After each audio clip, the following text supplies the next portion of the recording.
Hello, our friends, Evolutionary Energy Arts family. Hello there, welcome back. Much love, blessed people. Thanks for being part of this Evolutionary EEARTS Hearts Home Patreon Ko-Fi family. Thank you. It's been a bit since we did one on Hearts Home, and we plan on trying to get some more structured. Again, it's kind of tough going from news to the spiritual because we are in momentous times of just incredible change. And yes, we've been touching on the Bible a little bit and saying that you can get some truths in there. You can get some knowledge in there. I want to say that anything you could find in the Bible, you can find in other systems and other traditions. And it'll be a little clearer because, again, the control system is such that they don't want you understanding it. They want to give you divine mysteries. You know, only we could interpret it for you. Yes, you must trust the church to interpret it correctly for you. No. This is something that each one of us is having a unique journey, and so we are to interpret it for ourselves. That's the whole importance behind everything. And we all have a right to our own belief system. We all have a right to know and understand our truth. And in this day and age, so many people are coming online, so many people are waking up, and it really is quite a struggle because they're not telling us the truth about what's happening to our bodies, what's happening to our consciousness. There's a few things in the Bible that I can look at and see the truth in. You know, one of them, I don't know if you guys have read that part in the Bible where it says you will be born again. And that speaks so loudly to what we're going through now. We are changing as a species. We are changing in our evolution. We have this energy that, and I knew 5 years ago that it was really going to become rampant within the next 10 years. And I feel we have hit its peak of this thing we call a Kundalini Awakening. And I, having a very bad experience, I don't like it. You know, that might sound really harsh, but I had a bad experience, and it's taken me a very long time to balance things out and work through a lot of traumas, get through a lot of issues, work through a lot of turmoil, because when this energy comes front and center, so many things in your life that you have not dealt with, so many things in your life that you cannot deal with are going to come face to face with you. And it can be very difficult. It's like the world becomes a mirror. There's a lot of different things that start to occur in one's life when you have this, I'll call it an energy release, because we are all here. If you're listening to this, you're probably dealing with it now. And there's ways that we can deal with it so it is not so traumatic. But it's more like working through your stuff. And the universe has a way of putting stuff right in front of you. So you have to face it. You have to look at it. And that's where so many people are. But keep in mind, there's a lot of alternative therapies out there. Somebody might think, oh, I'm having headaches every day. You know, they're horrible. I'm having these cluster headaches. Go to the doctor, get a pill, cover that up. But what that does is there's a block there already energetically, and you're covering that block up with some paint, invisible paint. And guess what? The energy is going to come out anywhere it can, because there's really no stopping it. So, how to awaken Kundalini Shakti. Shiva Shakti. Shiva, like consciousness itself. Shakti is the manifesting power, which is thought of in the divine feminine terms. And when we look to so many things, like we see beings that have wings, you know, does that mean they can fly? Sometimes, probably yes. When we look at the two snakes intertwined, you know, that is again a reference often to the Pingala and the Ida, the masculine, feminine nadis. Nadis are energy centers. The body's full of nadis. And the Shekhina rides right through the center. When these energies are balanced, these intersection points are where the chakras are. There are nerve plexuses in the body, and you could look that up in medical books, right at these points where the chakras are. And so you have to clear the emotional baggage so that it can run up and through, give you your wings. And then you also have this glowing halo at the top that occurs, right? Glowing halo. So if we look to Acts and you hear this is Pentecost. Suddenly a sound like a mighty rushing wind came from heaven and filled the whole house where they were sitting. And they saw tongues like flames of fire that separated, came to rest on each of them. And they were filled with the Holy Spirit. They began to speak in other tongues as the Spirit enabled them. If somebody's Christian, they think, well, it's just, speaking in tongues is one of the gifts, as is prophecy, as is healing, and it's only for Christians. No, it's not just for Christians. Again, it has nothing to do with dogma. It's all about initiating the Kundalini flow. Now, a yogi can initiate the Kundalini, and that does happen often, and it's part of the yogic tradition. It could be devastating for people if they're not ready. If you haven't worked through your baggage, it could be absolutely traumatic, devastating, and could end up with you in the loony bin or on some sort of medications that the doctor has prescribed for you in order to manage your emotional outbursts, per se. Now, there's something called there's something called our Wei Qi field, which is very important to develop. The Wei Qi field, Wei is external in Chinese, Qi is the life force. And so what we really do on a regular basis is consciously draw the life force into the body in a way to build up this Wei Qi field, which does have the added benefit of giving us not only protection against pathogens, but also protection against dark energies that will attach to people. And just like the little angel on one shoulder and devil on the other shoulder, these are like those devils on the other shoulder that will tempt you to do things that are going to be harmful to yourself and cause misery, because they are literally going to feed off of that misery. When you develop your Wei Qi field through a practice like Qigong, you can do it in other ways through conscious intent, whether it's yoga, Qigong, Tai Chi, other forms of meditation, guided meditations. The mantras will literally help to build up this Wei Qi field. This is a process that really takes time. And again, humanity doesn't have patience in this age. And that has been cultivated purposefully. A lack of time, because who has the time? Because we have to work so much to pay our bills, etc. We don't take the time to work through our issues. And instead, the system says, take this magic pill and your issues will go away. They haven't gone away. They're still there. So in our nadis, and not to go too technical, but there's these channels, and here you're looking at major ones, but there's thousands of nadis in the body. The body's loaded with these energetic channels. Think of the vascular network. Think of veins all throughout the body. There's the energetic component to veins and artery all through the body.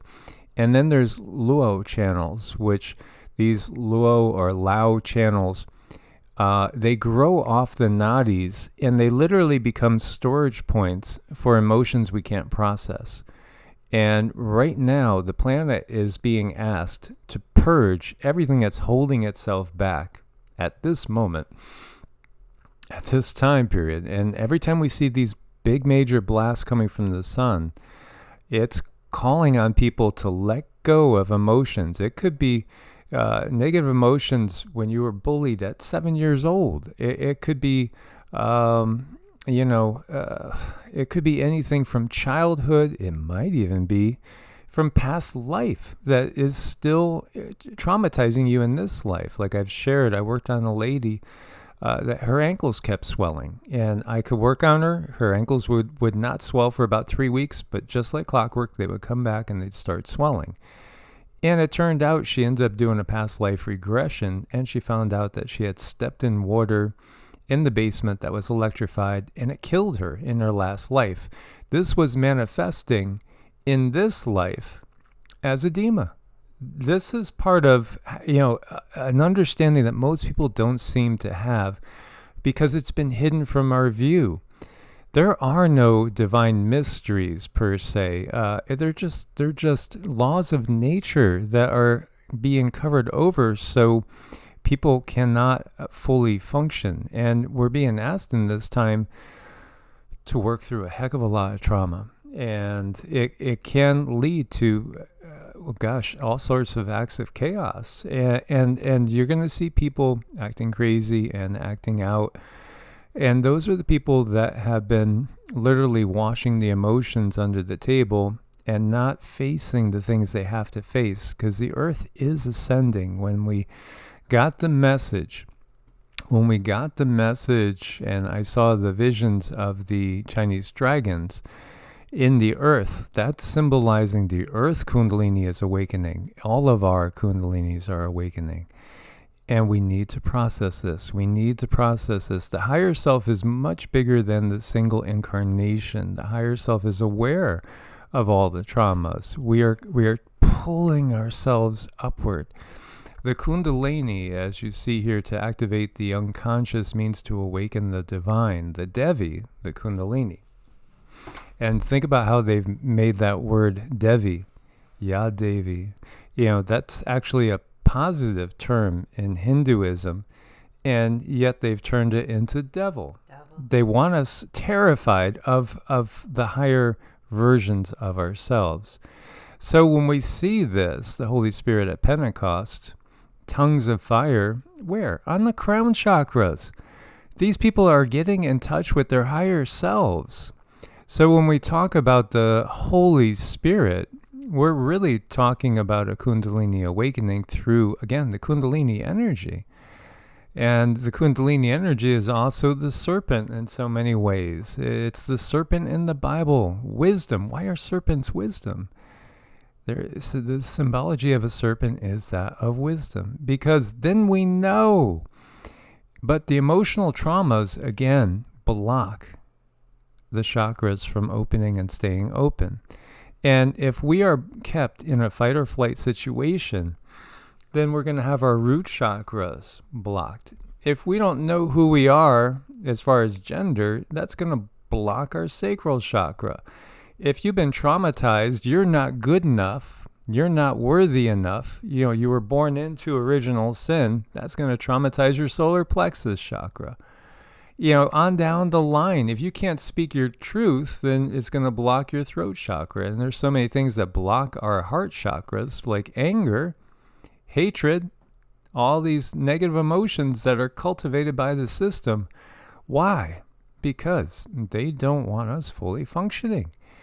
And yet this is what this is pointing to. And this can bring a sensation of something so much more than just being this body.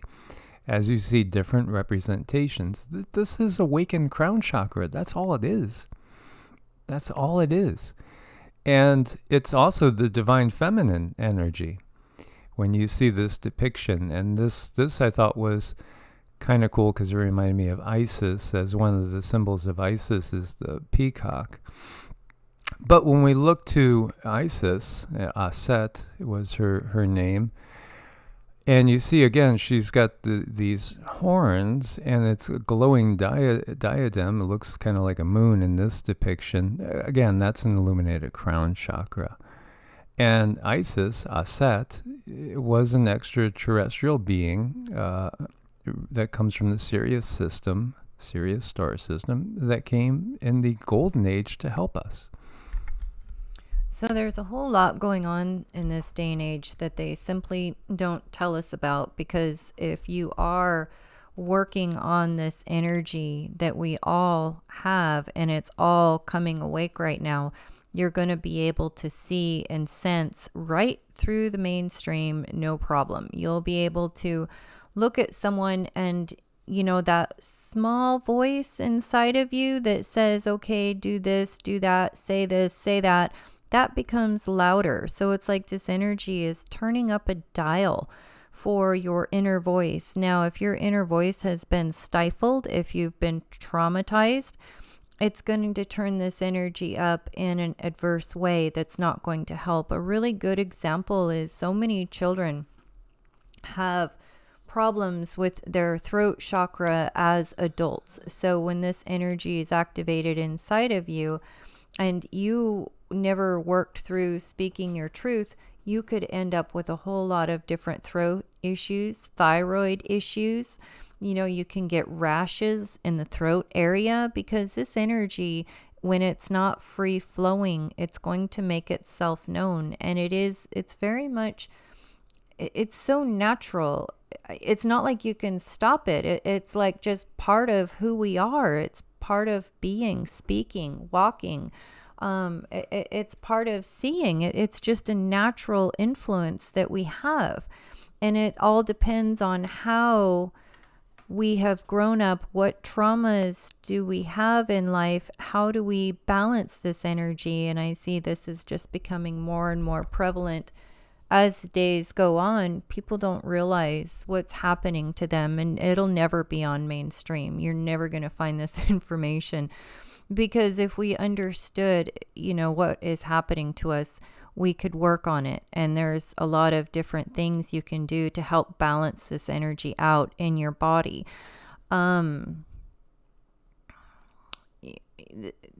When you work on this energy, and it can take years, this is not something that's like instant. It's not instant. But if you do start noticing, like, you cannot tolerate certain things are really starting to bother you now to the point you have to say something, whereas before you were able to just cover it up or ignore it. And I call a lot of it white knuckling. Sometimes all of those so-called coping mechanisms just go out the window. It's like you can no longer tolerate certain things. You have to say something. And that's because there's a lot of trauma. And there is a way you can sit with this trauma and learn to transmute it. But you have to take the time off work. You have to be able to prioritize this energy. It has to become priority.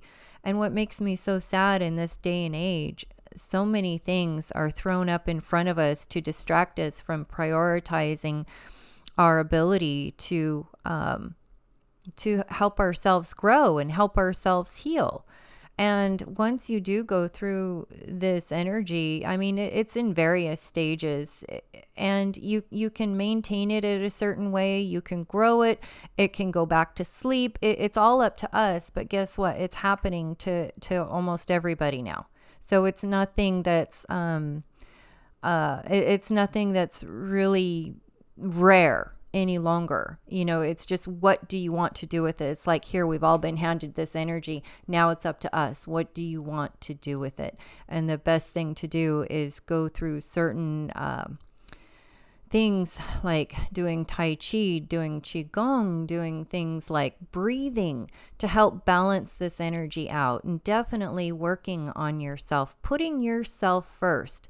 A lot of moms are so busy, they put themselves at the bottom of the pile, but now is not the time. We can't do that, because you'll just end up sicker and sicker and sicker, because this energy force is going to go through your body, and it wants to be recognized. It needs to be recognized. It's like getting new taste buds, and you're going to taste them. This energy is going to come through you, whether you like it or not.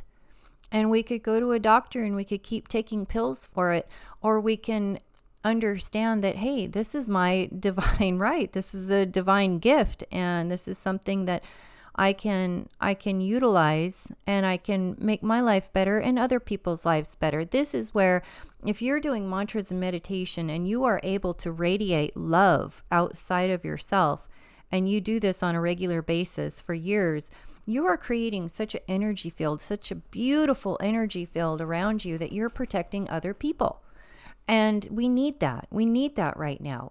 People do need some protection from the forces that are out there, these controlling forces. And most people that are listening to this, I guarantee you guys are a light anchor, and you're ones that can grow this energy and build this energy and utilize this energy in a positive way. It just takes a little bit of time.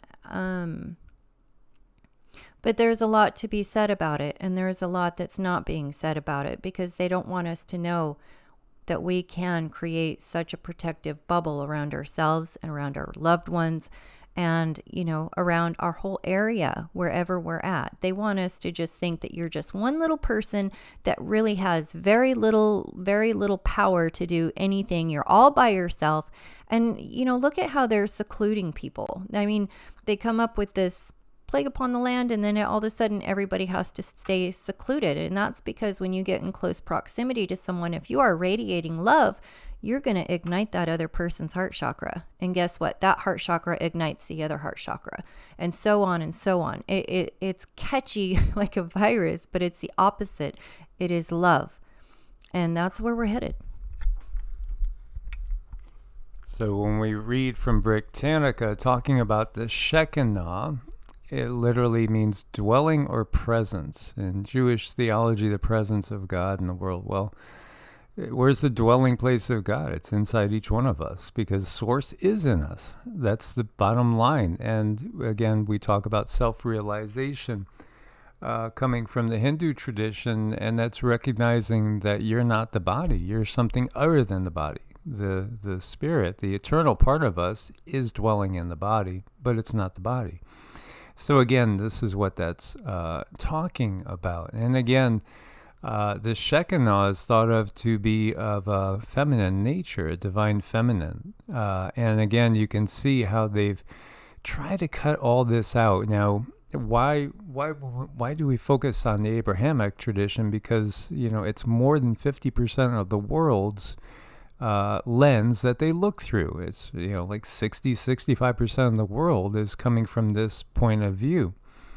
And so, again, it's coming from the controller's point of view, which is one that's distorted. Yet at the same time, if you look closely, you'll see that, in the mystery traditions and the Kabbalah, in Hermeticism, you'll find that there's the same thoughts that we see spoken of openly in Taoist philosophy, coming out of the Hindu tradition, coming out of many other more animistic traditions around the globe.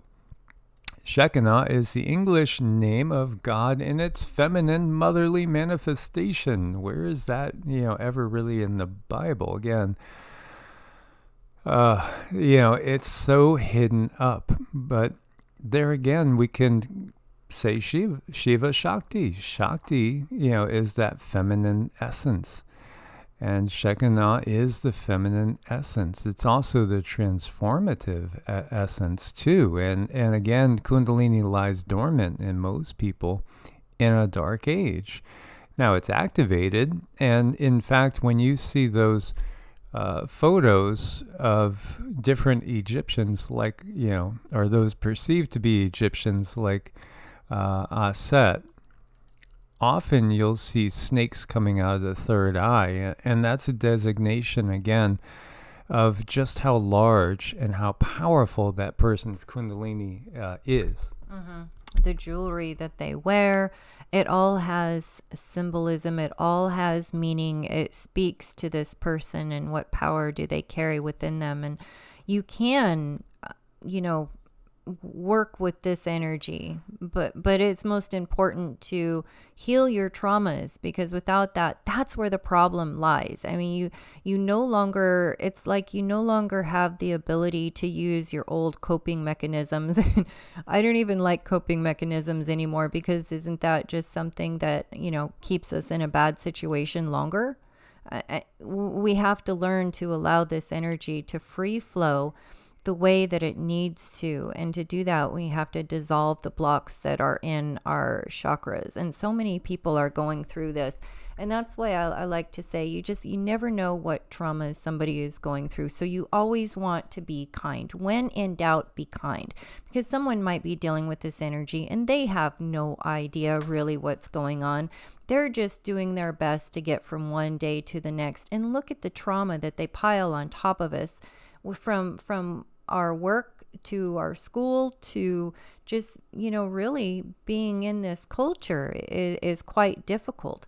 But when this energy awakens, it all comes to the forefront, and all of a sudden it's like you have to deal with it. There's no more going around it. And that snake, here in the West, it's the serpent. It's a ucky thing. It's something that is, in the West, it's said to be deceitful. But that snake, that's the wisdom that we gain from all of the things that we work through from one lifetime to the next. And as this energy rises up the spine, we get more and more information. You gain more wisdom. And when you're looking at the Egyptian cultures and you're looking at the jewelry that they wear, it all has purpose, and it has a purpose in also balancing their aura, balancing their energy, giving them these abilities to, create a very protective bubble, possibly over many, many people, because they have built this energy up over lifetimes. Yeah, absolutely. Here you see a little serpent action there. Again, the serpents, this is the Kundalini, this is the Ida and the Pingala. This is what it's talking about, the illumination. And again, they understood this. Now, when we look to Egypt, what are we really seeing? Because again, there are distortions out there, and some are just, saying this is Anunnaki. No, this is Sirius, the Sirius star system. This is, information coming from Sirius, with the Anunnaki again. Very, very different. They come in, they cover up everything. They cover up all the wisdom. And, again, you could still find things in there. Like, don't you know that you're a temple of God? God's Spirit lives in you. Of course, Source is in you. So there is truth. Corinthians 3:16. Temple of God is holy, which temple ye are. Yeah, absolutely. Source is within us. You don't need any forgiveness for anything. You need to just move beyond all the limitations that have been put on you. And again, guilt is such a negative emotion to lay upon another, which is what, again, has been done. So again, God in its feminine, motherly manifestation. Shekinah glory is a visible manifestation of God on earth, whose presence is portrayed through a natural occurrence, dwelling, or the one that dwells. And a lot of times you will see Shekinah glory. What do you see? You see golden light or white light everywhere. Well, again, it's all about the illuminated light body. And again, gold is a very high vibrational color. So this is really what it's talking about. And it's not something outside of us. It's something to be cultivated within. Again, they're always trying to create the opportunity for a power structure. And the Gnostics, again, they knew that you had to have an experiential. That means you have to experience it for yourself to know it. You can't get it through just listening to somebody talk about something. You got to do it for yourself, and this takes work, and this takes spiritual dedication and daily practice. So when you look, again, they're talking about Shekinah glory. You see these golden lights, golden rays, golden aura. It's all about that. And there's the intertwining, again, of the Ida and the Pingala.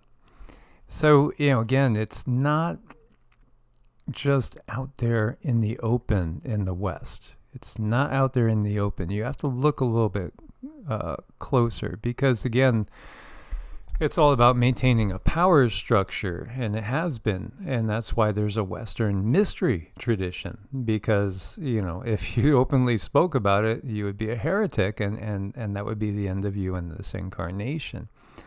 But in the East, in Hinduism, this is just basically understood. Sanatana Dharma in Taoism, the duality of all things, the yin and the yang, which are manifestations of the unity of consciousness, which is the all. Mm-hmm. And the strongest part of this energy, the strongest aspect of this energy is love. It's cultivating that heart chakra. When we do that, that actually has chemical or electrical reactions, and people can feel it from you. If you've ever been in a room and someone walks in and either the room goes dark or maybe the room lights up. If people have said to you, wow, you just really light up a room, that's a really activated heart chakra. That's somebody that could be past life, and that's just what they carry with them in this life. And that can be cultivated and made even stronger. So when you utilize this for the love aspect of things, this love that we receive from our children and our pets, the most innocent type of love, that's where the power lies. And they just want to make sure they have a nice big traumatizing lead blanket over all of us so that we cannot express this energy. If we do express this much of this good energy, you know, things could not turn out the way they want them to. We might just turn out and be okay. We might just turn out and be able to take our power back and be able to help one another through so many things. And one thing trauma also does is it separates us from each other, because people are so sensitive. They need to hide away. And it's because their emotional feelings are so easily hurt by other damaged people. And that's the big secret. That's the big reveal that we're dealing with right now. Is it's like the only thing you can do to help other people right now is work on you. That's the biggest gift you could give anybody. Yeah, absolutely. So, again, when you look at these things, the light of the body is the eye. If therefore thine eye be single, the whole body shall be full of light. That's, again, recognizing that once we initiate the Kundalini, the third eye is awakened and the body is full of light. It's giving off that glow. I and the Father are one, are realizing, again, that Source is in you, that Source dwells within you. You are Source. Are we the entirety of Source? Of course not, but Source is within us. So, it's understanding these things, and again, Yeshua, the real Yeshua, the real Mary, they don't want any sort of, they're not demanding any sort of being put up on a pedestal. They don't want your worship. They want you just to understand your human potential. Right. I mean, that saying, greater things you will do. He came here to show us what we can do, what we're capable of if we wish to cultivate that. There's many ways to do that. But the fact remains is that the energy is here. It's with us now, and we can do what we please with it. The best thing I think to do is to work on yourself and to cultivate that love energy, open up that heart chakra, because that's where all the truth comes through. And you really start to be able to reach out into situations and read the truth of things and read the other information. And it's something that takes time, but if that's something that you want to do, it's like we all have that ability. It's there. And now is a really wonderful time to start to understand it. Yeah, absolutely. So you're going to do greater things than Yeshua Jesus? Well, if we live up to our potential, we really can, especially in these times, because we're moving out of a dark age. And he came, in the thick of the Kali Yuga. The Holy Spirit, the Shekinah, the divine feminine presence, that which initiates the Kundalini and the illumination from within, that which can overcome the blockages in the chakras and give us our wings. And again, the wings also are relating to the Merkaba, the light body being fully activated. Well, the mission of the church, that's where they divide us, is the mission of the church, thinking you need to belong to any one particular church. You don't need to belong to anything. You be you. That's the big part where they catch us, and they try to trap us into one dogma. Yeah, there's no one dogma fits all. There's no one correct way to do things, because why would Source break itself up into countless pieces of it, countless fractals, because this is a fractal universe. Again, these are all basic spiritual 101 that we would all totally get in like a silver or a golden age. And even in the latter bronze, most people would understand this inherently. Yeah, it's only in the dark age that this type of stuff becomes obfuscated, and we can't see clearly because of the distortion of the system hiding the real truths of the unity of all things and the human potential. And, the more trauma that we have, that energy that we carry inside of us, guess what? It's amplified the opposite way. And then it gets used for food, and then it gets used for loosh. And that's exactly what the control structure, they know this. They understand it to the fullest. They go to completely different schools than we do. They raise their children differently than we do because they know these things. Absolutely. So hopefully you guys found this interesting. We look forward to your comments. Please share far and wide. Much love. God bless, and namaste. Namaste.